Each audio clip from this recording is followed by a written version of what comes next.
I mastered the science of achievement, but I really dropped on the art of fulfillment. And that's what my journey is now. It's like, how do I get fulfillment through my daily life and my life in general, and living a life in purpose? Welcome to The Details with Allison Kahler, a space for real divorce stories and grounded conversations with experts, helping you find clarity and courage as you step into a future that may look different than you expected and better than you thought possible. My guest today is Dr. Brian Paris. Brian is a holistic performance coach and a former chiropractor who's here to share his divorce story and everything he's learned about what he calls the human operating system. Let's get into my conversation with Dr. Brian Paris. Dr. Brian Paris, welcome to The Details. Thank you for having me, Allison. And you actually wrote a book, What Has Me Heals Me, about your divorce experience. So for listeners that maybe might be intrigued to pick up a copy, what do you talk about in your book? Well, it's not my full divorce experience, but the funny piece is that in that book, something came through me in the darkest, quietest moments of the morning where I was actually sleeping in my former wife's house, and I do when I go visit them because I don't live in the same area. The book, that was what spurred it, but it was more about looking internally, like what has a grip on you and facing that with courage so that it can actually heal you. What are some of the things that you would say had a grip on you at the time? For me, it was loneliness and this underlying fear and limiting belief that I would be alone for the rest of my life, and being alone, right? But it's being lonely while being alone. Or will I find a partner? Am I good enough to be loved? Like, can I have an enduring relationship, and what does that take? And I think, as I was getting divorced and throughout several, at least a decade, I dove into everything that I could find about relationships. Like, I never got taught about relationships. I studied from because I'd been through a marriage that it was a sexless portion, or there was just roommates. And then I've dealt with a lot of other friends and people and clients who go through this as well, where they're just roommates, right? And there's a big difference between being friends and having resonance, and then also having polarity and having strong eros or sexuality in your relationship. Yeah. I think that's so interesting, this concept of loneliness, right? Because at times when a relationship may be like the one that you just described, where it's sexless or feeling like roommates, et cetera, it can feel lonely in its own way. Yeah. So how do you unpack that sense of loneliness while in a relationship versus, truly being, as you said, alone and lonely? I think loneliness comes from being disconnected from oneself. The through line for everything I know that we're going to discuss today is going to be coming back to oneself. Yeah. Right? Am I disconnected from my feelings? Because our feelings inform us of what to do, right? So I can only connect to someone else as deeply as I can connect to myself. And what that means is, can I use my emotions, my core emotions, and realize, okay, if I'm chronically anxious, that's covering up something deeper. Right? Every time I stand in front of my current wife, which I don't have one now, but let's say in that scenario, right? Every time I'm with this woman, I get anxious and it hurts in my stomach, or my heart feels like it's contracted, right? Being able to notice that and diving into what's underneath and knowing, hey, I'm actually scared, or I'm disgusted by this person, and I'm covering it up with these other what are called inhibitory emotions, or addictive behaviors, or overworking, or all the things that we see all the time that burn us out and disconnect us from ourselves. Yeah. I'm curious, because I've gone through my own journey of what's my connection to self through this. For you, did it feel like losing myself and coming back to myself, or was it you got married so young and you didn't even have that sense of self to begin with, and it was finding it? It was definitely more so the latter. I thought I knew who I was, and I was driven by programming, someone else's story, right? Go to college, get a graduate degree, become a doctor, get a house, get married, have kids. And then I woke up at 35. I was like, who the hell is this guy? Yeah. And not more so anger or whatever towards my wife at the time, but it was more I don't know who I am. I never gave myself that opportunity to know who I am. Not like go out and do adventures, but really figure things out. That's our 20s should be for like making all our mistakes. I like 30s for figuring out who the hell we are and also like developing a career. And then like 40s and 50s is like where we can accelerate and expand our intelligence and our relationships and things like that. But obviously I didn't go through that. That's why I'm taking a reverse engineering approach and teaching others about it. Yeah. Yeah. And I'm so curious to hear about the tools and the things that you did to come back to yourself and what you do to help others. I'm curious, as you were going through that process though, did it entertain you that you could go through that process of coming back to self in partnership? Or did you feel like the divorce was a requirement or a separation was a requirement in order to come back to yourself? I think for me, in my experience, I had to go through a divorce and hit a place of bottom and experience the pain. And that was the pain and the just all the things that surrounded it. And I think there was I can remember at one point I was living in someone's basement, like after I left my marital home. And it was like one of the first nights that I was there, and I laying on the floor crying, not being in the same house as my children. And my kids were young. They were like 6, 8 years old. And that's inherently, as soon as I had kids, I'm like, I am a protector. That's what I am. And it's like just something primal turned. And, like not having that. So it really shaped who I am and who I am as a father now, and how I stand for my children to have their own voice, how I stand not just on the like survival things, but like what does it take to really thrive in this life, and how can I teach them all of these lessons. If you were to describe that version of you before, you said, I thought I knew who I was, but there's that version. And then there's this version that's sitting across from me today. What are the biggest differences between those two versions of self? I hope some of my old friends are watching this so they can validate. It. So I think back then I was a poor listener. I was chronically dysregulated inside. I was uncomfortable in my own skin, not grounded. I would ask a question and either answer it for someone or walk away. I wasn't present. Yeah. And I've spent the last decade plus like training presence, training being grounded, listening better, being empathic, being of support versus solving. I think that's one big shift. Yeah, and it's I am a different person inside this skin. Now, what's interesting though, this version was always there. There was just so much crap in the way and so much that I had to go through. I don't think wisdom arrives until we're old enough to really experience the things we experience. Yeah. What was some of that crap that got in the way?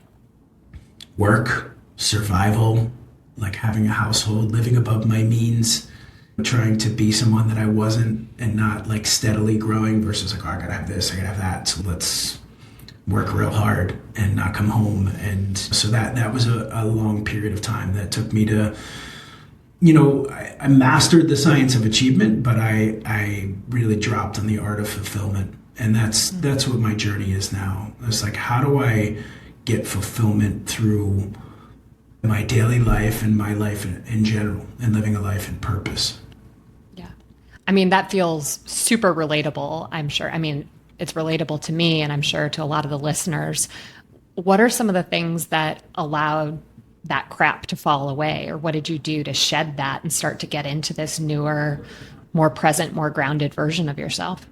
There's tons of therapy, tens of thousands of dollars on therapy, coaching, earth medicines, plant medicines, spiritual experiences. How deep do you want me to double click?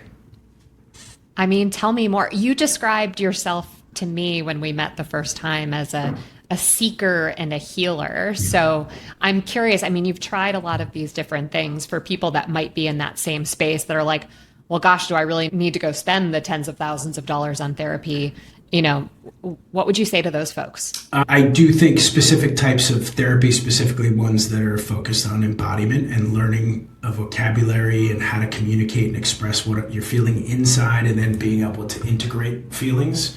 I did a 10-day silent meditation, and it was based on the works of Ramana Maharshi, who was a realized being, I believe, in like the late 1800s. And it's all about self-inquiry, meaning the question is, who am I?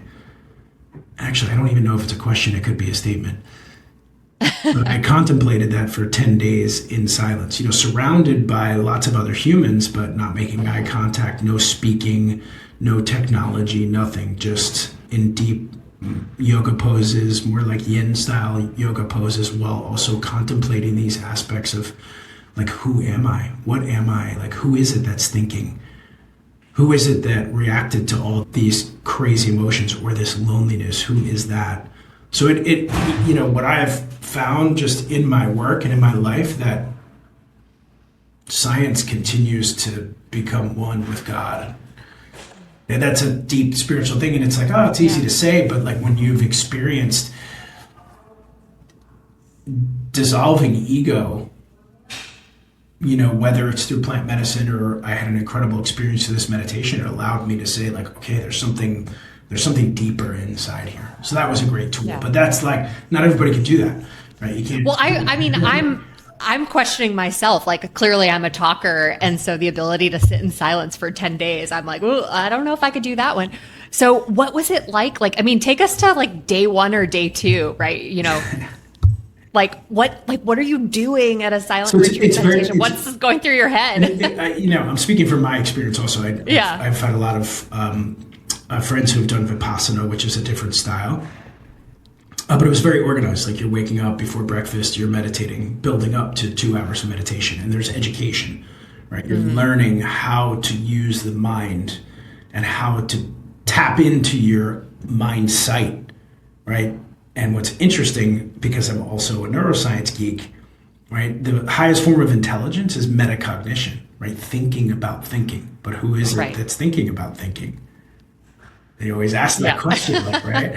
Who is it that's feeling my thoughts? Who is it that's thinking my thoughts? So to actually contemplate this in a methodical approach really allows us to create separation from our thoughts and our feelings so that we don't have to react to them. We can say, that thought's there. It's not useful. That emotion is telling me something, or this defense mechanism is really showing me that I'm not feeling what I'm supposed to be feeling, and it's not driving me to a healthy action. Like, you're meditating, eating delicious vegan food, doing yoga, napping, meditating, eating food, meditating. Yeah, it's like, it's intense. It was a challenge for sure. Yeah. And so what came up for you, or when you left that silent retreat, what was different? So I've heard people talk about religion in a couple different ways, or like levels of spirituality. And I say this from the humblest space that I'm capable of sitting in. Like, the first level of spirituality is talking about God. The second level is talking to God. And the third level is becoming God. And, what this meditation allowed me to do is connect with God inside and who I am. And, I'm not a religious person. I'm deeply spiritual. I don't dig organized religion. And I was raised in organized religion, and it's just not something I attach to. I have deep respect. But for me, they all seem to say the same thing in different words. And no offense. Yeah, I mean, I'm Catholic, and I know, there's other Christian people that listen to the Bible, and it says, the kingdom of God is within you. Right? Yes. And so regardless of the spiritual tradition or organized religion or not, I think that sounds really relatable. Yeah. And to bring that back to divorce, right, was like, I had to go through, first of all, I had to lose my identities. I had to lose who I thought I was to become truly who I am now today. And that's a grounded, embodied, calm, curious, connected man. Yeah. Was it hard to let go of those old parts? Oh, yeah. Yeah. My ego's real strong. Like dragon teeth in there. It liked the...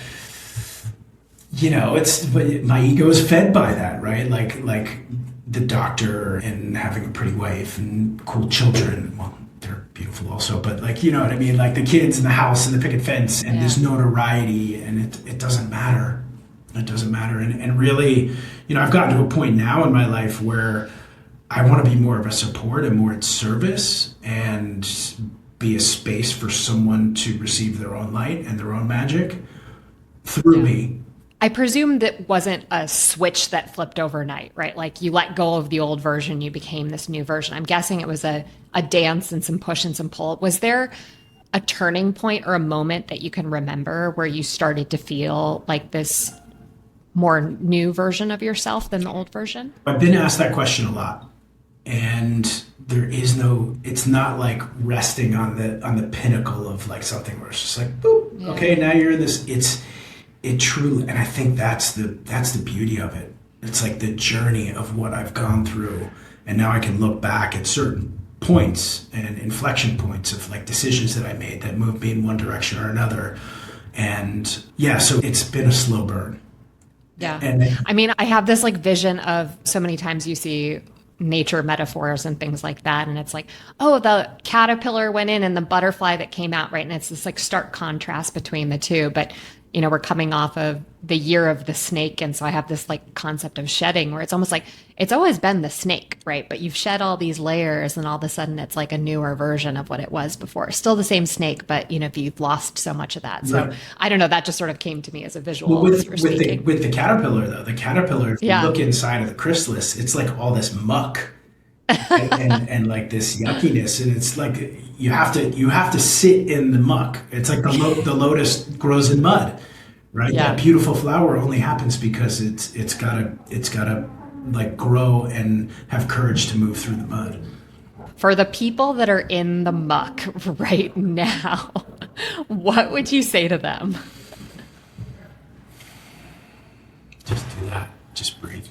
Just breathe. Yeah, I wish it was that easy because they're like, I got to deal with an attorney. I got to deal with, because there's so much involved with divorce and so much pain, and you know it's terrifying to lose a home, and it's terrifying to lose another income. It's terrifying to not sleep in the same home as your children, right, and still want to maintain some kind of sanity with your relationship.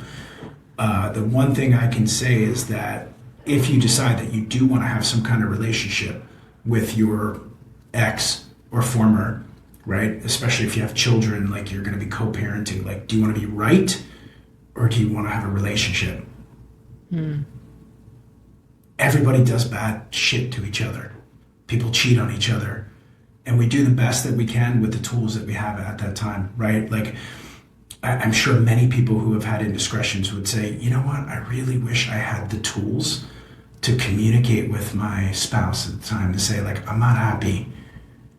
This isn't working. We haven't had sex in 6 months. And all we're doing is like going out and being social, or like, I feel like we're roommates. I didn't have those tools back then. And still I'm working on those, that's what I've, like a lot of my study has been on communication, especially in relationship. Yeah. And also, like, how do you maintain polarity? How do you maintain eros and not just love? Like, love is like, yes, support, and I'm going to be here, I'm your rock. But like, how do you maintain that fire inside that you had when you started? Yeah.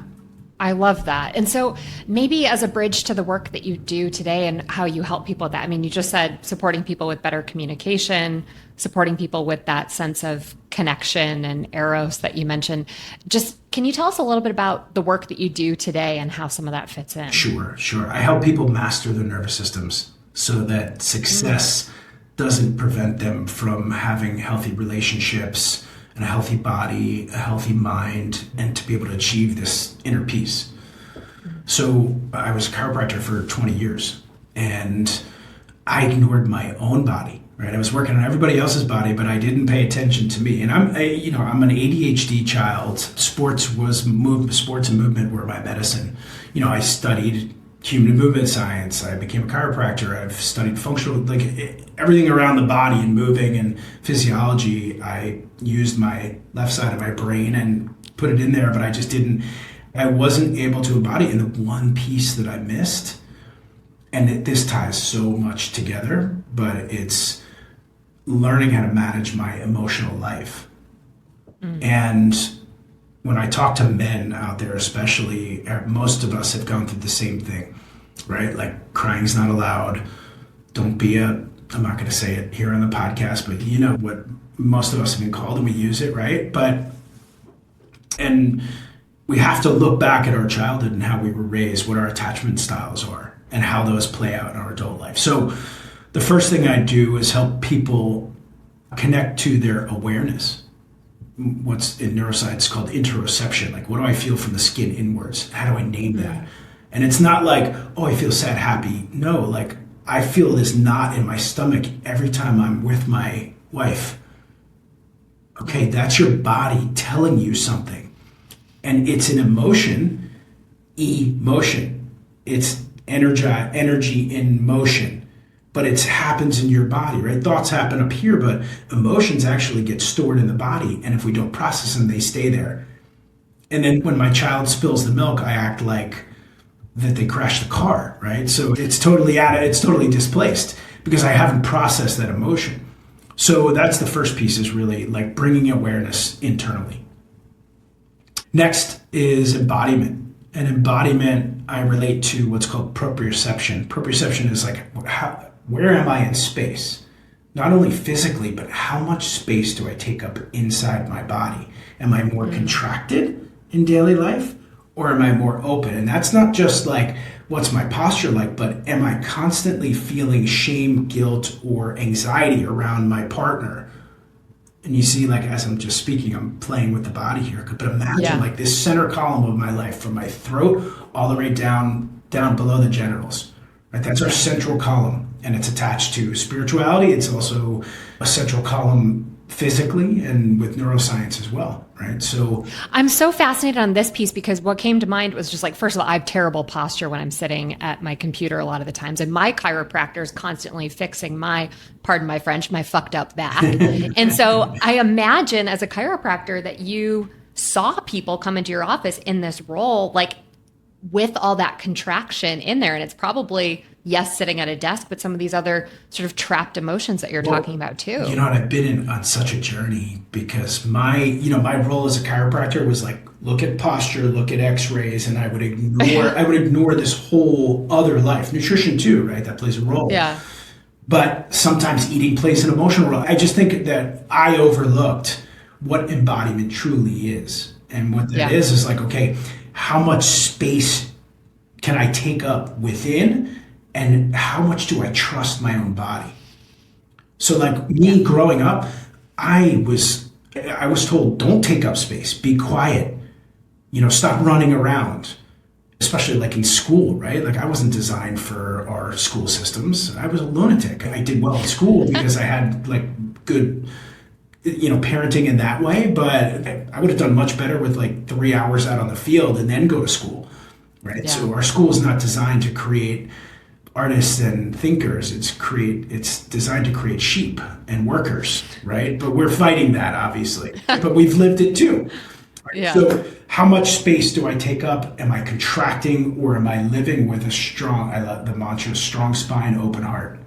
Mm-hmm. So it's like, okay, it's almost counterintuitive, right? Like, because I'm vulnerable, I'm more accessible at the same time.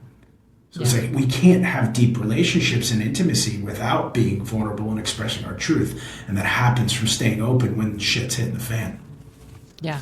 Next piece is connection. Connection I equate to safety and trust in neuroscience. It's called neuroception.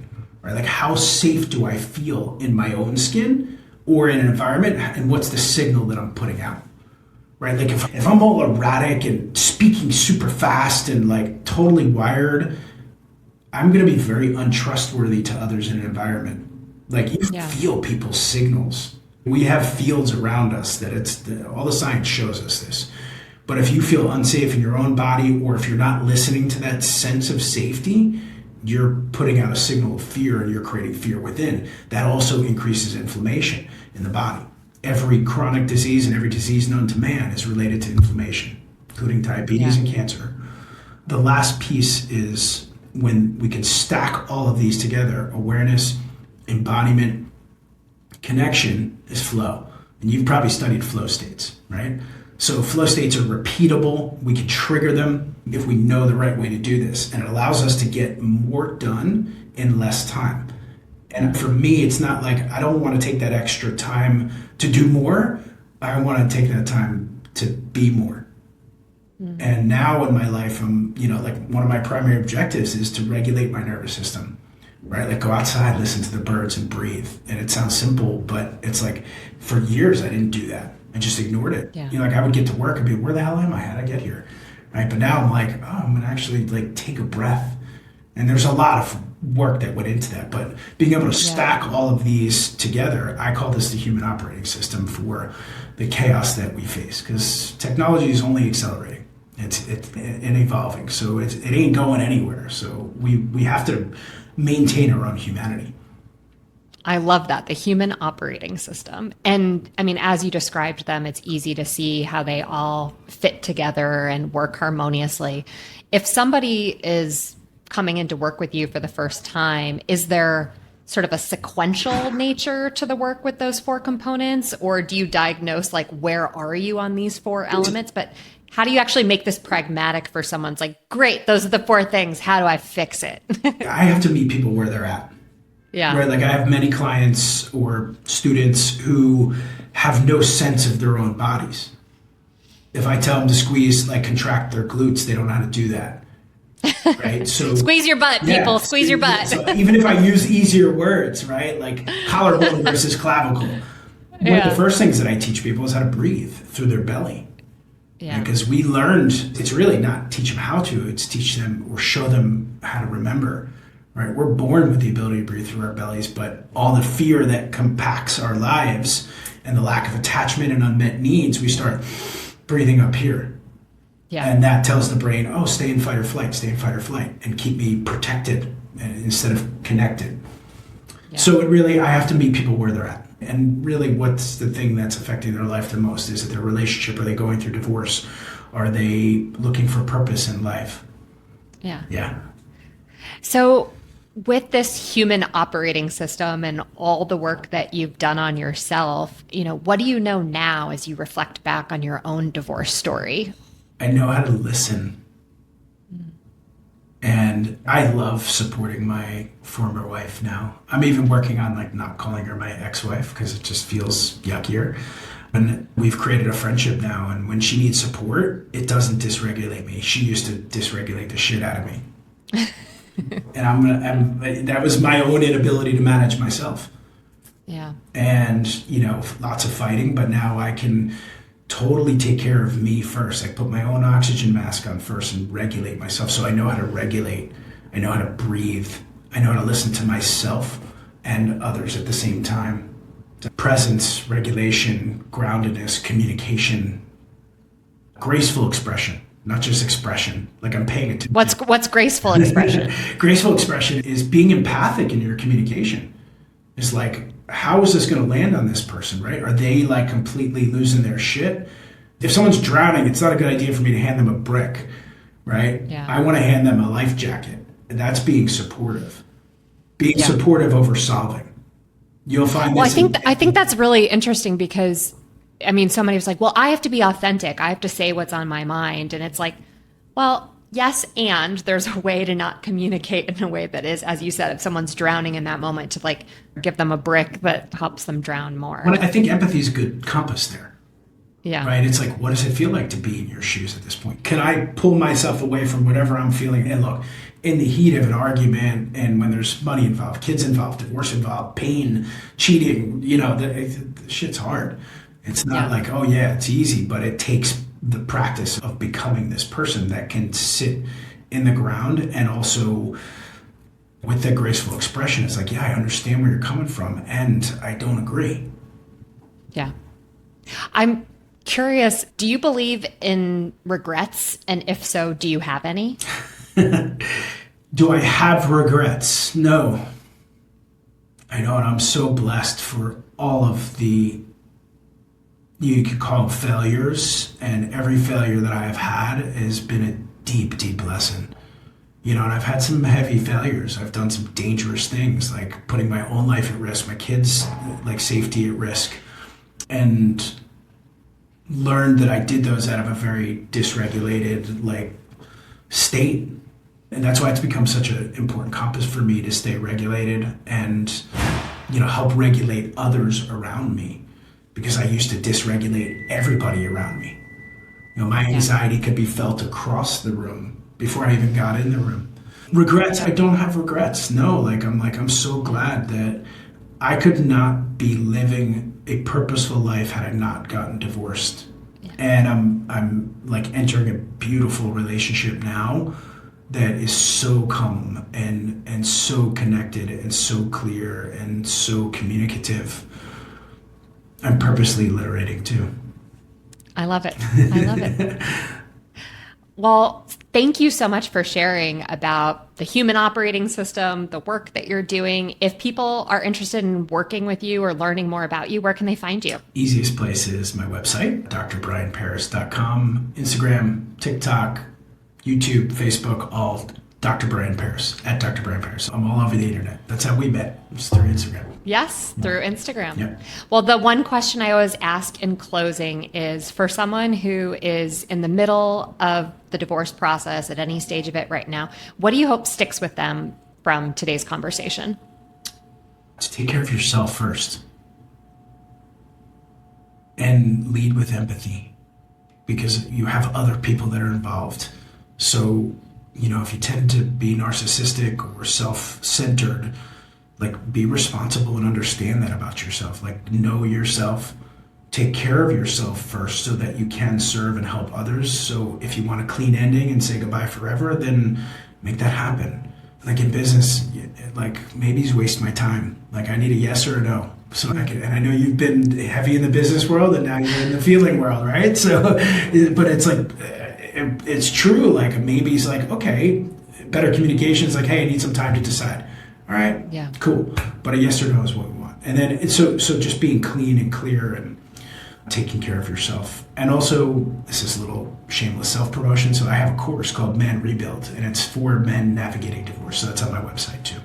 But it's specifically because I'm a man, I went through divorce, and it's about embodying oneself and that awareness inside and feeling safe to enter the world, especially the dating world. We could do a whole nother podcast on dating. That's an insane wilderness out there. Yes, I feel like I'm on a safari a lot of the time. You need the right tools. You need the right tools for sure. That's right. I think I'm out there in the jungle without the tools. So yeah, maybe another conversation. For sure. Well, Dr. Brian Paris, thank you so much for being with us today. Thank you for the work that you're doing in the world, and look forward to staying in touch. Likewise, Allison, this has been great. Thank you for the work you're doing in the world. So appreciate you.